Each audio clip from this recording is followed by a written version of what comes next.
ધોરણ 10ના વિદ્યાર્થી માટે એક મહત્વના સમાચાર મિત્રો આજે 26 એપ્રિલ થઈ છે અને સારા સમાચાર એ છે કે ધોરણ 10નું રિઝલ્ટ મિત્રો હવે એપ્રિલ મહિનામાં નહીં આવે અને એની જગ્યાએ મે મહિનામાં તમને જોવા મળશે। તમે કહેશો સારા સમાચાર, તો મિત્રો એવું છે કે રિઝલ્ટ છે એ ભલે મોડું તો મોડું પણ ગમે ત્યારે આવવાનું છે, તો ફાઇનલ જ છે ચૂંટણી પહેલાં, તો પરિણામ છે ચૂંટણી પહેલાં આવવાનું છે। કારણ કે જે આપણે કોપી કેસ ને એવા ચોરી કરતા પકડાના હોય એમાં કોઈક નિર્દોષ હોય, કોઈક નિર્દોષ ન હોય, તો એની માટે એક મોટી બેઠક કરવાની હતી, તો એની ફાઇનલી મંજૂરી મળી ગઈ છે। કારણ કે ચૂંટણી શરૂ થઈ ગઈ હતી એના કારણે આપણે કોઈ જાતનું મિટિંગો ન કરી શકીએ, મોટો ભેગા ન થઈ શકીએ, કેમ કે આચારસંહિતા લાગુ પડી ગઈ છે। પણ ફાઇનલી બોર્ડે અરજી મૂકી હતી અને અરજી મંજૂરી આપી દીધી છે, એટલે પરિણામનું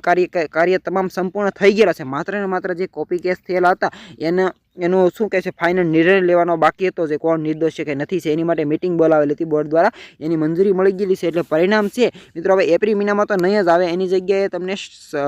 મે મહિનાના સ્ટાર્ટિંગ વીકની અંદર જોવા મળવાનું છે। તો એ ક્યારે આવશે એ વિશેની આજની વિડીયોમાં વાત કરવાની છે। તમને રિઝલ્ટ જોવાની લિંક એક ડિસ્ક્રિપ્શનમાં મળી જશે, ત્યાંથી તમે ક્લિક કરશો તો એક આવી વેબસાઇટ આવશે તમારી સમક્ષ, Gujarat secondary and high secondary education board Gandhinagar. અહીંયા પરીક્ષાનું નામ હશે ને રિઝલ્ટ છે, board website science result general. તમારે તમારી હોલ ટિકિટ લેવાની છે, ત્યાં તમારો એક સીટ નંબર હશે, ધોરણ 10 માટે સી સિરીઝ લાગુ પડે, સી સિરીઝ અને તમારો 7 અંકનો સીટ નંબર એન્ટર કરીને તમારે અહીંયા તમારો સરવાળો પૂછતા હોય, જે પણ સરવાળો પૂછે સરવાળો બાદબાકી એનો જવાબ લખીને ગો ઉપર ક્લિક કરશો એટલે તમારું પરિણામ તમને અહીંયા જોવા મળશે અને તમારું નામ હશે, તમારા પર્સન્ટેજ હશે, સ્કૂલ ઇન્ડેક્સ હશે અને તમારે અહીંયા લખેલી છે કે સર્ટિફિકેટમાં શું લખેલી છે, તો નીડ્સ ઇમ્પ્રુવમેન્ટ્સ જેવું લખાઈને આવે મિત્રો, તો તમે પરીક્ષાની અંદર તમારે થોડીક તૈયારી કરવાની જરૂર છે, ટૂંકમાં તમે ફેલ થયા છો એવું કહેવા માગે છે। અને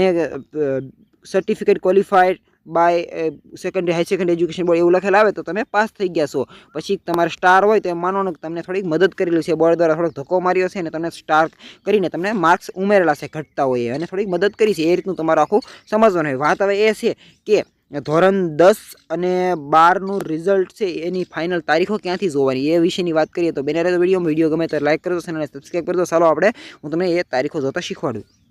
પરિણામની સાચી તારીખો જોવા મળે તમારે ગૂગલની અંદર સર્ચ કરવાનું, ગૂગલ અથવા ક્રોમ બ્રાઉઝર જીએસબી પછી એક સર્વિસ એવું એક સર્ચ કરવાનું છે, તમારી સમક્ષ પહેલી વેબસાઇટ આવે એને સર્ચ કરવાની છે, જે ગુજરાત બોર્ડની ઓફિશિયલ વેબસાઇટ છે। પરિણામ જોવા પરિણામના જે બધી માહિતી હોય નોટિફિકેશન સેક્શન આવતી છે, Gujarat secondary high secondary education board official site ઉપર તમે સ્ક્રોલ કરશો મિત્રો તો તમને અહીંયા ઘણી બધી નોટિફિકેશન જોવા મળશે। અહીં તમારે સ્ટુડન્ટ સેક્શન દેખાય છે, સ્ટુડન્ટ સેક્શન ત્યાં તમારે મિત્રો ક્લિક કરવાનું છે, સ્ટુડન્ટ સેક્શન દેખાય ત્યાં જુઓ અહીંયા બધી જ નોટિફિકેશન સેક્શન આવે, જ્યારે એમ લખીને આવશે કે ધોરણ 10 અને સંસ્કૃત પ્રથમનું પરિણામ જાહેર કરવા બાબતે પરિપત્ર, ત્યારે તમારે સમજવાનું કે તમારું રિઝલ્ટ આવશે, તો તમારે શું કરવાનું મિત્રો 3 વાગે ને એટલે દરરોજ તમારે આ વેબસાઇટ ઉપર ચેક કરતું રહેવાનું કે રિઝલ્ટ આવ્યું કે નથી આવ્યું, બીજાના વિડીયો જોવા કરતાં, કારણ કે બીજા તો વિડીયો બનાવવાના હોય છે અને ગમે એમ કરીને તમને વિડીયો જોવડાવવાનો હોય છે, એ હું હોય કે અન્ય યુટ્યુબર હોય બધાનું કામ એ રીતનું જ હોય છે, કારણ કે યુટ્યુબમાંથી પૈસા આવતા હોય છે ને એટલા માટે। બાકી સાચી માહિતી આ રીતની છે, તમારે જવાનું ચેક કરવાનું, પછી તમારે જોવાનું કે ભાઈ પરિણામનું કોઈ પરિપત્ર આવ્યો છે તો રિઝલ્ટની તારીખ ફાઇનલ હાસી માનવાની, બાકી મિત્રો કોઈ નહીં, કારણ કે ગુજરાત બોર્ડની ઓફિશિયલ વેબસાઇટ છે, એ જ્યાં સુધી જાહેર ન કરે ત્યાં સુધી ગમે એવું કોઈ કે કાલ આવશે પમદી આવશે એનું કોઈનું હાસું નહીં માનવું, કારણ કે ગુજરાત બોર્ડની સાઇટવાળા તે જાહેર ન કરે ત્યાં સુધી કોઈનું કાંઈ હોય જ નહીં, હાલે જ નહીં ને, કારણ કે એની વેબસાઇટ છે એ જ્યારે જાહેર કરે ત્યારે જ થાય છે, બાકી તમારા કહેવાથી મારા કહેવાથી કોઈ પરિણામ જાહેર ન થઈ જાય। અહીંયા ચેક કરતું રહેવાનું અને પરિણામની તમને હું અંદાજિત તારીખ આ જે મેં પરિપત્ર પાછલા જોયા એ પ્રમાણે તમને કહું,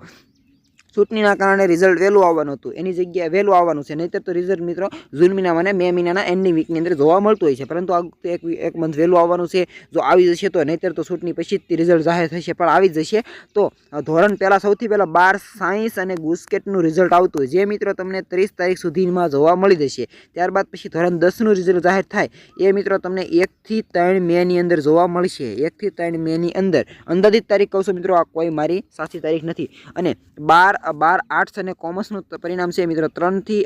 3 છે, પછી 4 થી 5 તારીખની અંદર તમને 5 મેની અંદર જોવા મળશે, જે ધોરણ 10નું સવારે 8 વાગે જાહેર થશે, 12નું 9 વાગે અને 12નું પણ 8 વાગે જાહેર થઈ જશે ગુજરાત બોર્ડની જીએસબી વેબસાઇટ ઉપર, અને તમે વોટ્સએપ દ્વારા પણ પરિણામ જોઈ શકો છો, એની રીતે આપણે શીખવાડેલી છે, વિડીયો ચેનલમાં મુકાઈ ગયેલો છે, એક નંબર છે, એ નંબર સેવ કરીને તમારે વોટ્સએપની અંદર તમારો સીટ નંબર મોકલશો એટલે રિપ્લાયની અંદર તમારું પરિણામ તમને જોવા મળશે, પણ ક્યારે જ્યારે રિઝલ્ટ જાહેર થશે ત્યારે, અત્યારે કોઈ રિઝલ્ટ જાહેર નથી થયા અને રિઝલ્ટ રિઝલ્ટના પરિણામ છે જોવા બધા કહેતા 25 હશે એ બદલે 26 થઈ ગઈ તો એ નથી આવ્યા. હું કહું મિત્રો, કારણ કે એ ઘણી બધા બોર્ડને કાર્ય કરવાના હોય છે, એમને પરિણામ જાહેર ન કરી દે એટલે બાકી પરિણામની કામગીરી બધી પૂરી થઈ ગયેલી છે. માર્ક્સ બાર એન્ટ્રી થઈ ગયા, જસ્ટ હવે લિસ્નિંગ કરવાનું એટલી જ રાહ છે, પણ ઘણા બધા કામ હોય છે એટલા કારણે રિઝલ્ટ જાહેર નથી કરતા. પણ જ્યારે કરશે ત્યારે આવી જ જશે, ટેન્શન ન લો. વેબસાઇટ એપ કીધી છે, એ વેબસાઇટ સર્ચ કરો, ચેક કરતા રહો, પરિણામ આવશે ત્યારે તમને ખબર પડી જશે. બાકી રિઝલ્ટ જોતા હું શીખવાડી દઈશ તમને જ્યારે જાહેર થશે ત્યારે. બીજો કોઈ પ્રશ્ન હોય તો કોમેન્ટની અંદર જણાવો. ચાલો મળશું બીજા કંઈક માહિતગાર વિડીયો સાથે. વિડીયો ગમે લાઈક કરો અને સબસ્ક્રાઈબ કરજો.